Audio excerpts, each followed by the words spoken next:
Hello, good morning, students. How are you? Hope everybody will feel fit and fine. Stay at home safely. So, today we will continue the same topic, that is intellectual properties. So, we have discussed yesterday about some basics of IP. Now we have why should an IP be protected. हमें IP intellectual property को protected क्यों करना है, क्यों करना चाहिए. That is some points. IP is an assets, ये एक assets है आपकी, and can be exploited by the owner for commercial gains any manner. ठीक है, तो ओनर्स की मर्जी है कि वो उसको अपने कमर्शियल गेन के लिए कैसे भी यूज़ कर सके. तो वो कैन भी अपने उसको यूज़ कर सकता है, एक्सपेरिमेंट कर सकता है अपनी इसकी प्रॉपर्टी को. तो इसलिए प्रोटेक्ट होनी ज़रूरी है, क्योंकि कमर्शियल गेन इसमें बहुत ज़्यादा इंपॉर्टेंस होता है. IP owner may intend to stop other from manufacturing and selling product and services which are duly protected by him.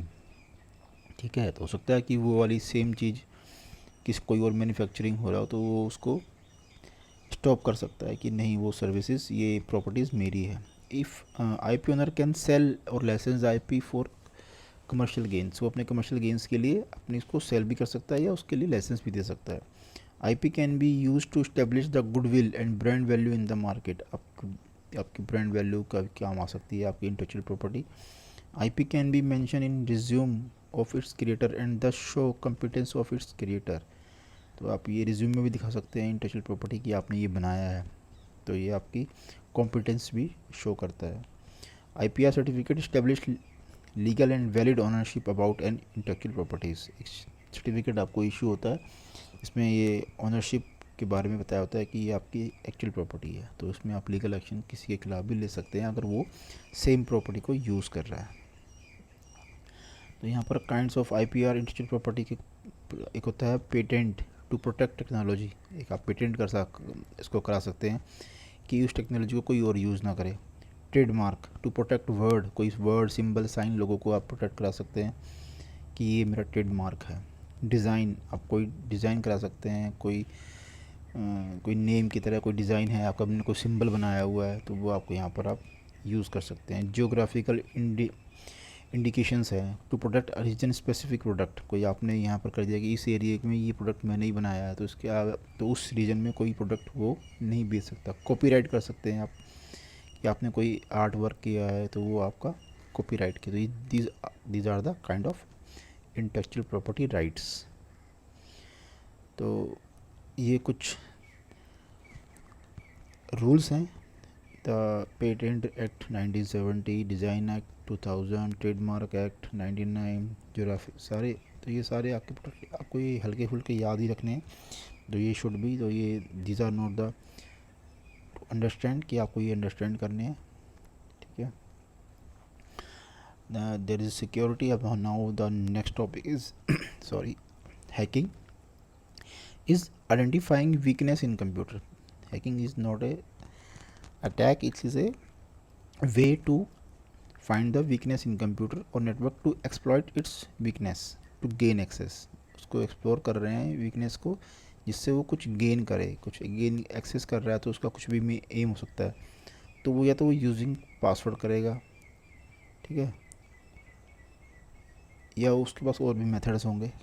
तो वो the main objective is to control the system, to steal your personal information, to modify the data, to destroy the data. So these are the various reason to hacking to your computer. So the types of hackers are ethical hackers हैं, white hat hacker who gains access to system with a view to fix the identified weakness. They are also perform penetration testing and vulnerability assessments.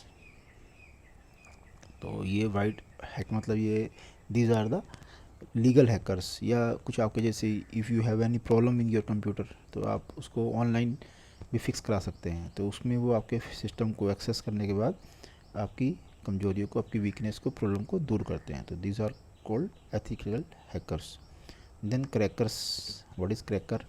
Black hat बोलते हैं। A hacker who gain unauthorised access to computer system for personal gain means कुछ भी इसका intention हो सकता है। The intent usually to steal corporate data, wallet privacy rights और transfer funds from bank account से पैसे के लिए भी हो सकता है। Grey hat, a hacker who is between ethical and black hat hacker, he or she break in computer system without authority and with a view to identify weakness and reveal them the system owner। कई बार ऐसा भी होता है कि जैसे आपने देखा होगा कि फेसबुक में कोई बग्स आता है तो वो रिवील कर देते हैं कि हाँ कि फेसबुक में ये प्रॉब्लम है, तो वो ग्रे हैट हैकर में आते हैं क्योंकि उन्होंने बिना परमिशन के लिए कोई वो बग्स निकाला है और फिर वो उसको रिवील कर देते हैं।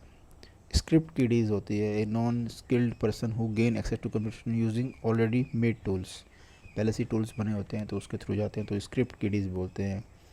हैक्टिविस्ट बोलते हैं, hacker who is use hacking to send social, religious और political message, this is usually done by the hijacking website and leaving the message on the hijacked website.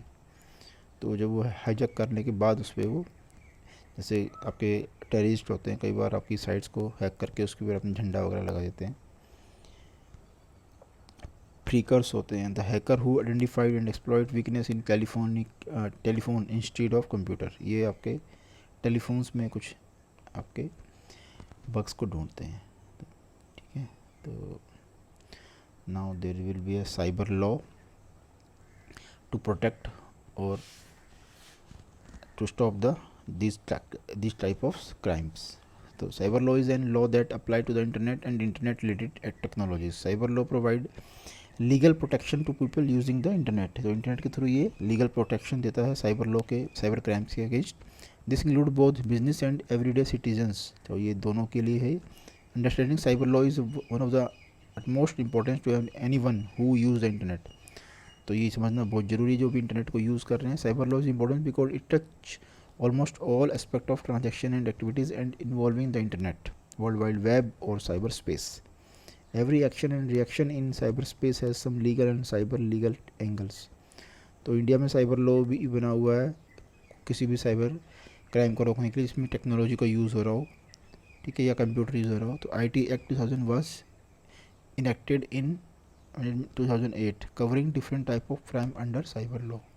ठीक है, तो ये साइबर लॉ के दिस आर द सम, जो एक IT act भी और बना है, IT एक्ट भी बोलते हैं 2000, तो उसके अंदर बहुत सारे ऑप्शंस हैं और उनकी पेनल्टी। तो आप देखेंगे यहाँ पर publishing image containing sexual acts, तो ये 1 लाख रुपए तक की है, 7 ईयर जेल है और 1 लाख तक का फाइन है। पब्लिशिंग चाइल्ड पोर्न,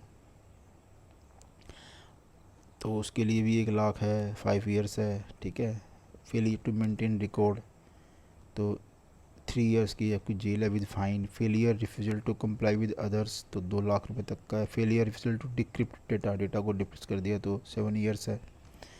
तो इस तरह से ही, तो ये आपको ये सारे सेक्शंस हैं, इनको आपको याद कर लेना चाहिए, थोड़ा बहुत आपकी नॉलेज में होना चाहिए।